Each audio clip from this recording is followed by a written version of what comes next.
Rich, where are you right now? I am in the radio booth where the Steelers radio team will be doing their broadcast tonight, where I'll be doing my radio show from today. I'm told that this is where Myron Cope did his craft for so many years, right here in Heinz Field. It's pretty neat, man. It's just quiet. I mean, we're one of the only few people in the stadium. It's going to be a good one tonight. You can feel it already. Weather, will that be an issue? Oh, my God. It's the slate gray sky, Dan, with the wind blowing off the confluence with a bite to it. I mean, this is some November football. There's no precipitation, but we will not see the sun all day today. It just looks nasty and is going to be bitter. It's going to be one of those feels-like games when they kick off tonight. I'm trying to figure out the Steelers. When the Steelers are at home and they play a good team, they usually play up to that level. When they're on the road, they tend to play down to their competition. Does anybody have an explanation why the Steelers can be this great but also this much of a question mark? Well, I don't know. I would beg to differ a little bit there, Dan. I think the Jaguars are a really good team this year. And the Jaguars came in this building, another AFC South team, the last AFC South team that came here, and hit them in the mouth. And they kept hitting them in the mouth until they knocked them out with that, 90-some-odd yarder that Leonard Fournette ran.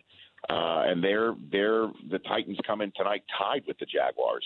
So it's a big game for them in that division. So the Steelers against the Colts last week, I mean, I watched that too, and you just sit there scratching your head like, why aren't they blowing the doors off this team? Yeah. But maybe, just maybe, that one typical quintessential classic Big Ben play where, Ben's that rare quarterback for whom the play starts after he's hit. Usually the play ends when a quarterback is hit, but it usually begins for him where people draped on him. I saw you did that highlight on Football Night in America, and you called it perfectly. Like, people draped on him, and he's throwing it, and he found Antonio Brown for a big play. And those are the types of things that maybe, just maybe, kickstarts a run because, well, I mean, they're 7-2. But, I mean, the Patriots come in this house in December. That Steelers defense was no joke on Sunday Night Football against the Lions, where they just never let them in the end zone and the red zone.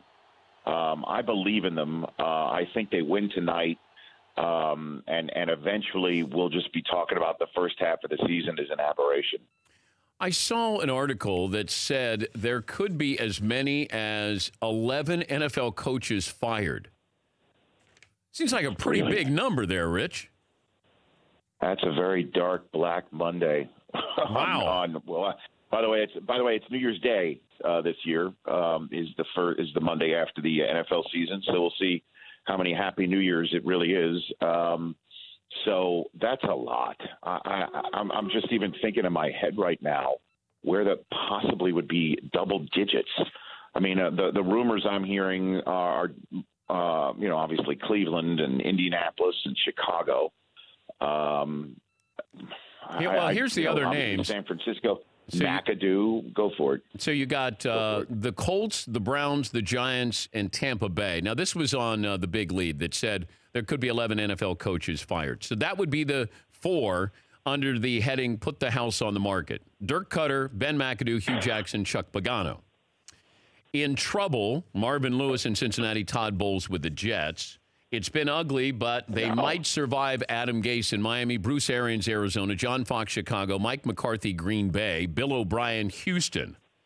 I don't know. I mean, if I had to nitpick there, I'd say Fox is in a lot more danger than this article is saying. That I think, it's a copycat league.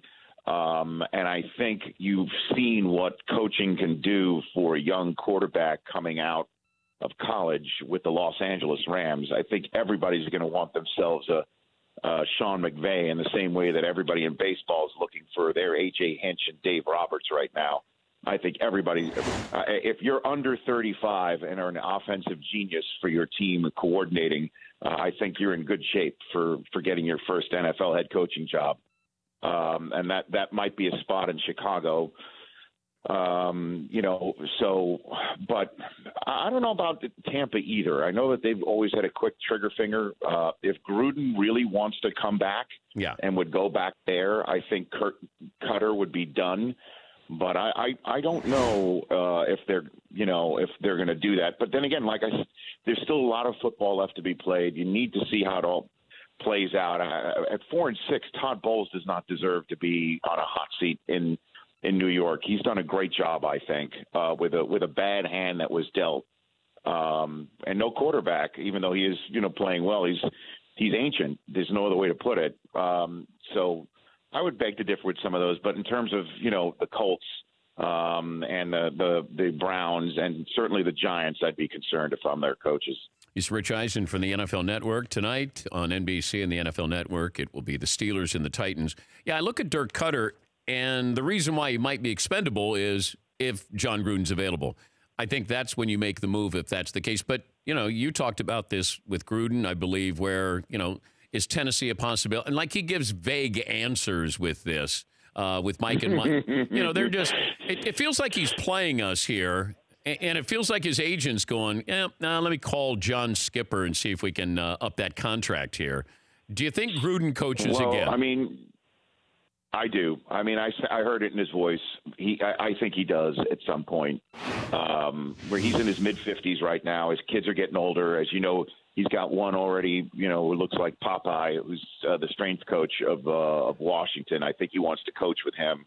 And I think if he does get an opportunity to come back in a spot where he can help be the man, shop for the groceries, be in charge, get a long-term contract, and give it one more time.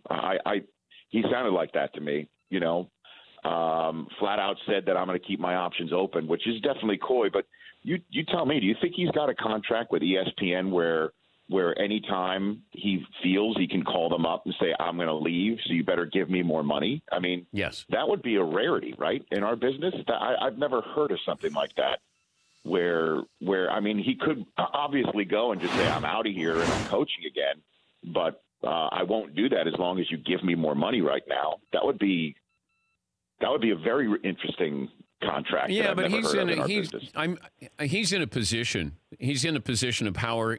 He's Monday Night Football. And I think that, he probably says, look, I'm going to continue to do this as long as I love doing this. But, there might be that time when I decide. I just believe he had all the cards here to be able to say they were desperate to try to find. You had Tirico and you had John. That was a great team. Now Tirico leaves. Does he still want to do this and do it with a new partner in Sean McDonough? I think that's really the biggest question here with Gruden. If he doesn't enjoy it as much, is he going to then look at college or the pros in a different way? And I believe that's what's happening with Jon Gruden. Well, when he was on, I asked him if he brought up his FFCA, his Fired Football Coaches of America, that he founded, and he makes up T-shirts and hats. And the last time I spoke to him a couple of years ago, he was running that out of a small office out of the back of a Publix in some Tampa strip mall. And I asked him if he's still behind the Publix, and he laughed and then started describing some Taj Mahal type place that he's built with a football field and what sounded like a half dozen film rooms where he literally is always breaking down film, like he's a nonstop film junkie, which to me sounds like, again, somebody who still wants to coach, loves the film.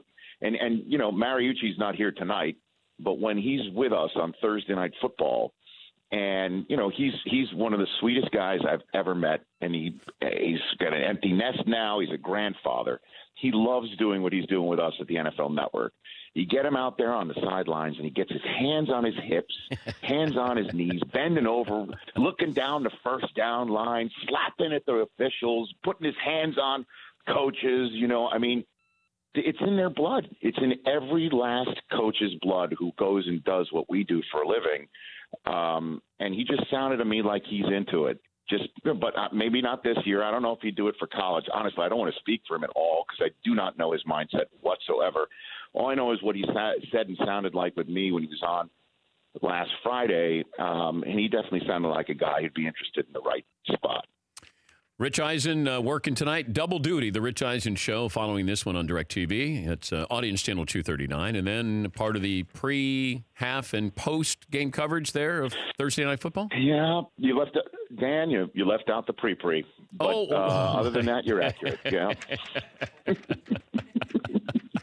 Once again, you left out the pre-pre. Once again, just think of me watching you with a cigar in your Snuggie and my Snuggie and fireplace, and I'm just I may have pants on, I may not, but just think of me as you're doing the show tonight as I'm watching you. Well, up until that part, I was into the visual, but it's all appreciated nonetheless. DP, hey, you're a team player. I want to ask you about this since you are Mr. Beverly Hills, Mr. Hollywood. We had Anthony Anderson.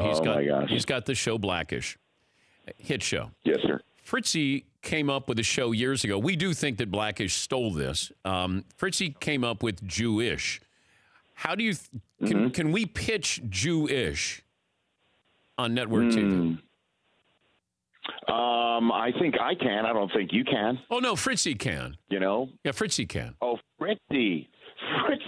So yeah, Fritzy's... Okay, so Fritz. All right, can I? Let's do this. If you really want to try, all right, Fritz. I am the buyer. Okay, I'm running the network. All right, I've been in these pitch meetings. Dan, you've been in these pitch meetings. Okay, where you're trying to sell a show. Okay, I am the buyer. You have 15 minutes with me. Let's condense. What's your opening line to pitch me the show? Jewish. Fritzy, the elevator pitch to Rich Eisen is. Rich, everyone's Jewish in Hollywood. We all know that. The agents, all the ones making all the decisions are Jewish. So they're already half in. The way you reel them in, you got this family of neurotic Jewish individuals. They kind of follow the customs and laws. They go to temple only on the high holy days, as many of us do. And therefore, they are Jew-ish. Yeah, there you go. Are you in? You just described literally half of it on television. Yeah, so you got that built-in audience to say, hey, they're talking about us. Yeah, that's right. Okay. Sounds great, Todd. I need Rich to jump in and open some doors for us here. I don't know if I have the time. Wow. Here in Pittsburgh. Wow. Say the holidays are coming up. Wow. My championship AYSO game is coming up that I'm coaching on Saturday. I don't know if I have the time, but I'll look at it. Just send me an email. Put it in a PDF form. Ish. I'm going to look at Ish. Yeah, that's good, Ish. We were thinking of the Irish. Yeah, that we're going to do a show called Irish.